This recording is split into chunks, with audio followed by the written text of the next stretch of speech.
जय श्री राधे। आइए आरंभ करते हैं राधा अष्टमी पर सुनी जाने वाली राधा अष्टमी की व्रत कथा।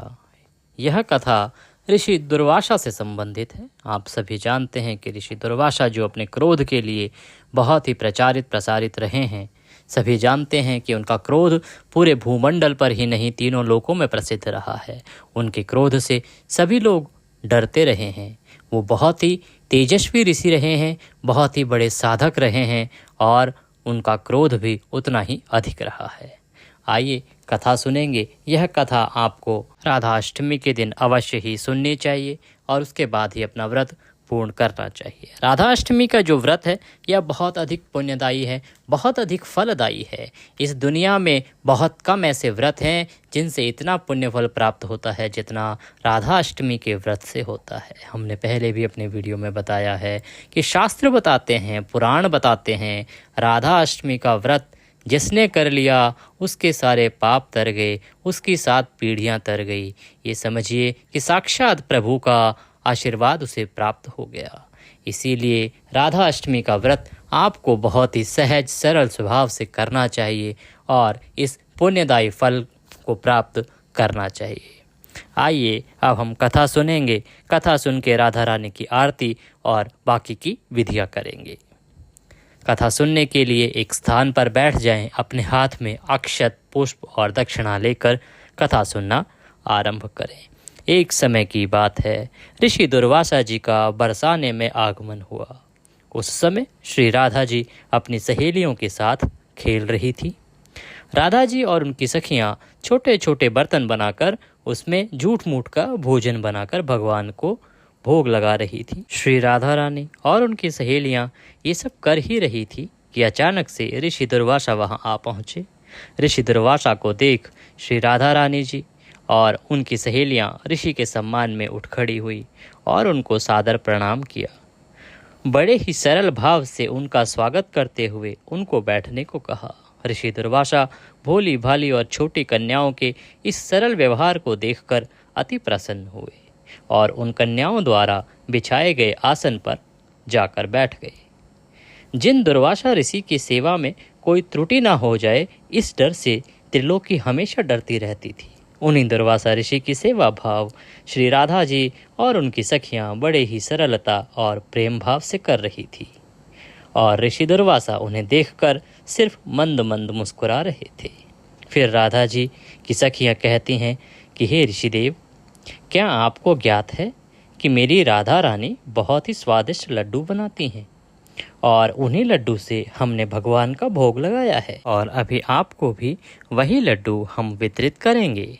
उसके बाद राधा जी की सखियां जाकर राधा जी के हाथों से बने हुए लड्डू का प्रसाद तो लाती हैं, परंतु वह लड्डू व्रजरज का बना है, खेल खेल में बना हुआ झूठ का लड्डू था। यह देखकर ऋषि दुर्वासा उनके भोलेपन से बहुत ही अभिभूत हो जाते हैं और हंसने लगते हैं और हंसकर बोलते हैं, हे प्यारी देवियों, अब क्या मैं ये प्रसाद ग्रहण कर लूं? और पूछने लगे कि ये प्रसाद क्या आपने बनाया है? ऋषि दुर्वासा के इस प्रश्न पर सारी सखियां एक साथ ही और एक स्वर में ही कहती हैं कि जी हाँ ऋषिदेव, यह हमारी प्यारी श्री राधा जी ने बनाया है और हमारा दावा है कि आज तक आपने ऐसा लड्डू नहीं खाया होगा।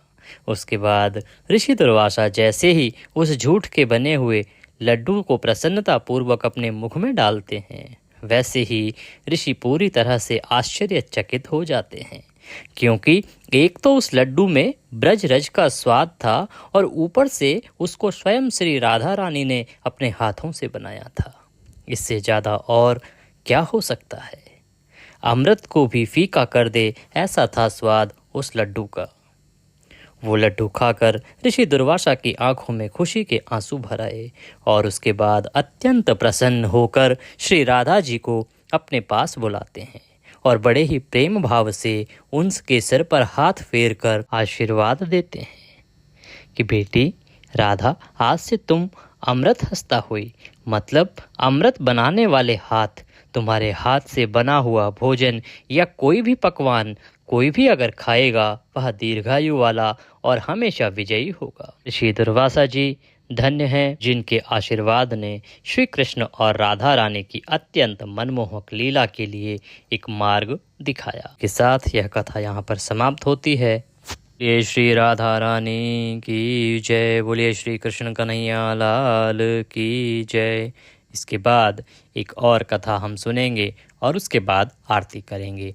ये दोनों ही कथाएं पौराणिक हैं और बहुत ही प्रसिद्ध हैं, इसीलिए राधा अष्टमी के दिन ये दोनों कथाएं आपको अवश्य ही सुननी चाहिए। सभी 11 सितंबर को राधा अष्टमी मना रहे हैं। 11 सितंबर को जो पूजा का लिए शुभ मुहूर्त है वो रहेगा सुबह 11:03 से लेकर और दोपहर को 1:32 तक। इसी समय में आपको युगल छवि का आशीर्वाद लेना है, राधा रानी के संग भगवान श्री कृष्ण की पूजा करनी है। आइए अब हम एक और कथा आरंभ करते हैं। पौराणिक कथा के अनुसार एक बार राधा रानी स्वर्गलोक से बाहर चली गई। जब इस बात के बारे में भगवान श्री कृष्ण को पता चला तो वह विरजा सखी के साथ घूमने लगे। जब किशोरी जी स्वर्गलोक में आई तो उन्हें इस बात का पता चला और वह क्रोधित हो गई। इसके पश्चात उन्होंने विरजा को अपमानित किया। इसके बाद उसने विरजा नदी का रूप लिया। राधा रानी का यह व्यवहार सुदामा जी को अच्छा नहीं लगा। वह राधा रानी के लिए गलत शरत बोलने लगे। सुदामा जी की बातों को सुनकर किशोरी जी क्रोधित हो गई और उन्होंने कान्हा जी के मित्र को दानव योनि में जन्म लेने का श्राप दे दिया।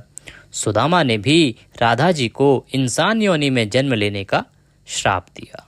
इसके पश्चात सुदामा के श्राप की वजह से राधा रानी को भगवान श्री कृष्ण का वियोग सहना पड़ा। कथाओं के अनुसार द्वापर युग के दौरान जगत के पालनहार भगवान विष्णु ने जब श्री कृष्ण के रूप में अवतार लिया तो उनकी पत्नी धन की देवी माँ लक्ष्मी राधा रानी के रूप में पृथ्वी पर अवतरित हुई। इस प्रकार से सुदामा का वह श्राप फलीभूत हुआ और राधा रानी ने एक इंसान के रूप में पृथ्वी पर जन्म लिया।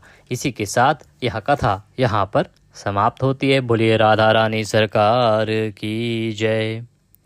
आइए अब राधा जी की आरती करेंगे, उन्हें भोग लगाएंगे और भोग लगाकर प्रसाद बंधु बांधवों में वितरित करेंगे। भगवान सभी का कल्याण करें, इसी कामना के साथ लेते हैं आपसे विदा। जय श्री राधे।